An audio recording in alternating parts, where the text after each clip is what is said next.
Hi guys, today work వచ్చేసి సీలింగ్లు plastering చేస్తున్నాం friends. మీలో ఎవరైతే కొత్తగా ఇల్లు కట్టించుకుంటున్నారో తప్పకుండా ఇలాగైతే చేయండి.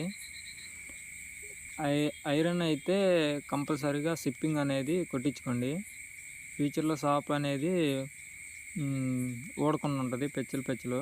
అదే చెక్క అయితే ఇబ్బంది ఉండదు. కంపల్సరీగా అయితే చిప్పింగ్ అనేది కొట్టించుకోండి. మేమైతే చెక్క అయితే కొట్టము, ఐరన్కి అయితే కొడతాము. అలాగే సీలింగ్ అనేది ఇద్దరు మేస్త్రులు చేస్తున్నాం. 12 3 సీలింగ్లు అయితే చేయాలి. మేమైతే మరి ప్రస్తుతానికి స్టార్ట్ చేసాము. సాయంత్రానికి ఎన్ని అవుతాయో తెలీదు. అలాగే మన ఛానల్ అయితే ఎవరైనా చూస్తున్నారైతే కంపల్సరిగా లైక్ షేర్ చేయండి, అలాగే సబ్స్క్రైబ్ కూడా చేయండి. అలాగే ఇంకా మ్యాటర్కి వద్దాం. మొత్తం కొట్టుకున్నాం, వాటర్ పెట్టుకున్నాం, వర్క్ అయితే స్టార్ట్ చేసాం. కంపల్సరిగా సీలింగ్కి నల్లమాల అనేది కొట్టుకోండి. మేమైతే నల్లమాలు కొడతాం. ఇసుక అనేది మాకైతే ఇసుక గండ్రగా ఉంది ఫ్రెండ్స్. నిలబడదో సీలింగ్ అయితే చాలా కష్టంగా ఉండిద్ది అనుకుంటున్నాం. మేమైతే ఇసుక అయితే కొంచెం గండ్రగా ఉంది, అందుకల్లా నల్లమాల అనేది కొంచెం చిక్కగా కొట్టుకుంటున్నాం. ఎలాగోలా మాల అయితే కొట్టాం ఫ్రెండ్స్.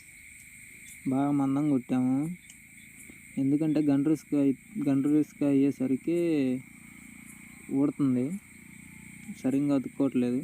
మాల అయితే కొట్టాం. ప్రస్తుతానికి బద్ద అయితే పడుతున్నాం. మేమైతే చెక్క బద్ద యూజ్ చేస్తాం ఫ్రెండ్స్ సీలింగ్ అనేది. మీరు కూడా చెక్క బద్ద యూజ్ చేయండి.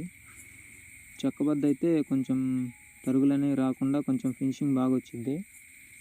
దానివల్ల మేమైతే చెక్క బద్ద యూజ్ చేస్తాం ప్రతి సీలింగ్కి.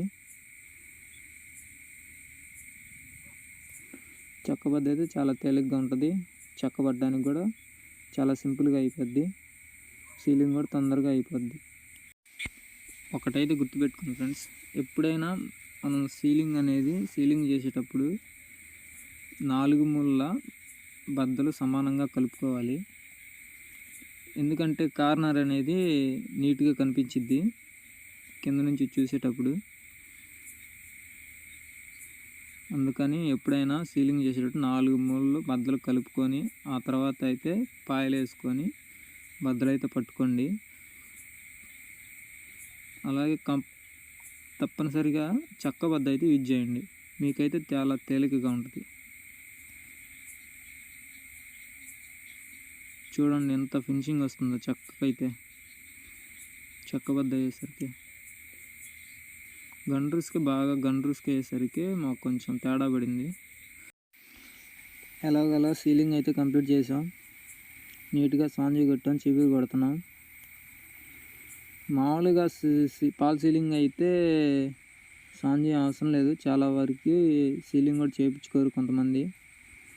పల్లెటూరులో అయితే పక్కా సీలింగ్ చేయించుకుంటారు, పాల్ సీలింగ్ చేయించుకోవాలనుకున్నా కూడా. అదే సిటీల్లో అయితే సీలింగ్లు అనేవి చేయించుకోరు, ఓన్లీ డైరెక్ట్గా పాల్ సీలింగ్లు అయితే చేయించుకుంటారు.